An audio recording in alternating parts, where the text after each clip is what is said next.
Hello, I'm Catherine Ross and I am the Open and Sustainable Churches Officer, so I lead on environmental matters for the CCB. I'm going to speak to you just for a few minutes about environmental issues to do with our churches. I'll touch on the big picture. Most of my time is spent talking to you about net zero carbon church. That's such an issue for us at the moment. But a little bit of time on sustainability of all of our projects, climate change adaptation, biodiversity, and where to go to find more information. In terms of that bigger picture,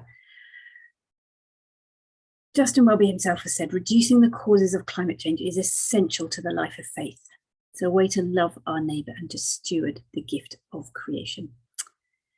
And yet we know that global heating, caused mainly by man-made factors, is leading to more extreme weather events around the world. We've already seen a 1.1 degree rise on average.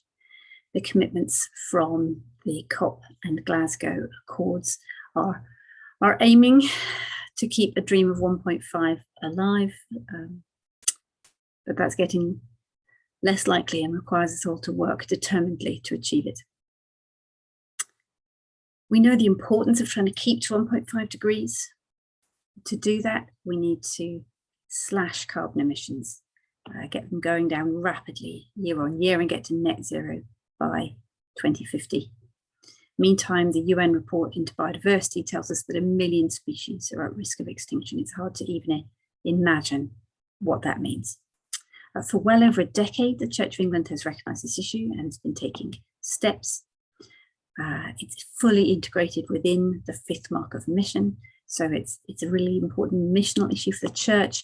We've had the environment programme since 2006, and February 2020 was when General Synod passed that landmark motion calling on all parts of the church to work towards net zero carbon. Where do we start from? I always think it's really important to remember that we have a wealth of buildings which are uniquely sustainable, although they do also have unique issues. The picture here is the Church of St Martin in Canterbury, possibly the oldest church in England that's been used continuously as a church, at least since the 6th century, possibly the 4th. The Church of England can fairly claim to have some of the most sustainable buildings in England, still fulfilling the original purpose they were built for after century upon century. Most of our buildings you can claim are highly sustainable, because the most sustainable building is the one that is already built. The embodied carbon that went into building our buildings was spent centuries ago, and often they were made of local materials. All of that means that adapting our buildings, keeping our existing buildings working for us through adapting them, is a really good option for churches. Churches have some advantages. Many of them have a high thermal mass. Many of them have high solar gain through those big windows. Many of them have room for planting, but they do also have real challenges. Listed buildings, fragile interiors. They're often only used for a few hours a week. That makes it hard to work out the best approach to heating. They've got single glazed windows of such beauty and importance we don't want to double glaze them. We've got sweeping high ceilings into which the heat rises and which it's hard to find a suitable way to insulate. So what do churches need? Churches need encouragement, they need national guidance, and they need local professional advice. There's a whole area now on our website, the Net Zero Carbon Church landing page, where we have these interactive diagrams. Churches can click on them and click through to find the latest national guidance. And we're trying to make sure that all of that is as up to date as we can make it before the new faculty rules come into effect on the 1st of July. Our practical path to net zero carbon is a 2-side of A4 guidance note. That's really the place to start if a church doesn't know what to do. The practical path to net zero breaks it down into stages for them. This is where to start. If you use a little bit more energy than that, this is what to do next. If you lose quite a bit of energy, here's what to do next. Here are things to do in particular circumstances, and here are things really to steer clear from. We have a self-guided version of that practical path to net zero, which any church can use. There's an online version that they can click on, or there's a paper version that they can print out. If you've got a church that doesn't know where to start, point them towards the practical path to net zero. And some dioceses are starting to ask for it to be submitted with faculty applications, and it's also recommended that the QI inspections use it as an appendix and cross-refer to it. The thing that makes it so complicated knowing what to do with our churches is that the correct intervention for any given church varies massively, depends on a lot of factors, including their size, the hours and types of use of the building in different parts of the building, the grid connections to gas, electricity, and of course, the fabric of the building. We know from the energy footprint tool results that the carbon footprint of our smaller churches, particularly our small rural churches, are already tiny, just 1.4 tons of carbon dioxide a year on average for our small rural churches down at this end. That's a really low carbon footprint.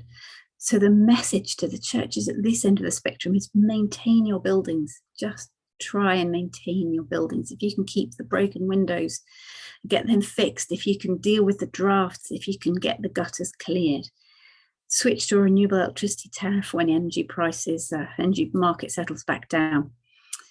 That's the main message for our low carbon footprint churches, our small, often rural churches. And then thinking ahead, planning ahead to what you will do when the existing heating system comes to its end to try and move away from oil or gas. Up the right-hand side here are our higher energy use churches. Very often, these are our biggest buildings, and very often they're our most successful buildings. They're the ones that are being used all week round.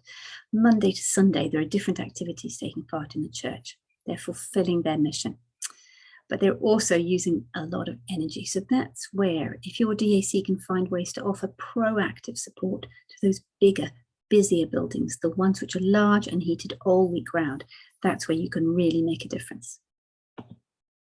There are three main areas where your DAC advice is likely to be needed. The first of those is heating systems, moving away over time from fossil fuel-based heating to lower carbon alternatives. The second is solar panels, and the third is insulation.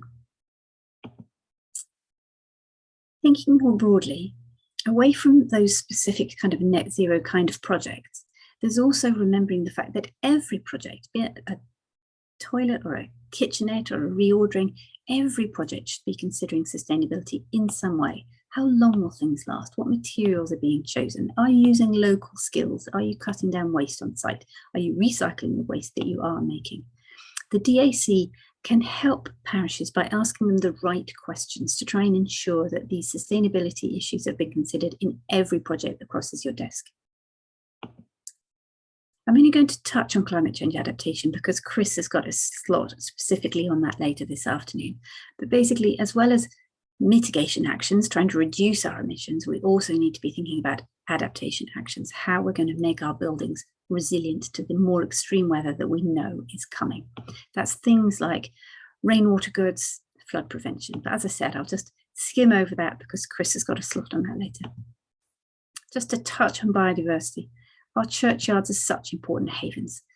They offer refuges for wildlife and plant life, plus the potential for carbon sequestration in the soils, in the trees, in the planting. In many of our urban areas, they're the only green breathing space available for wildlife and also for people.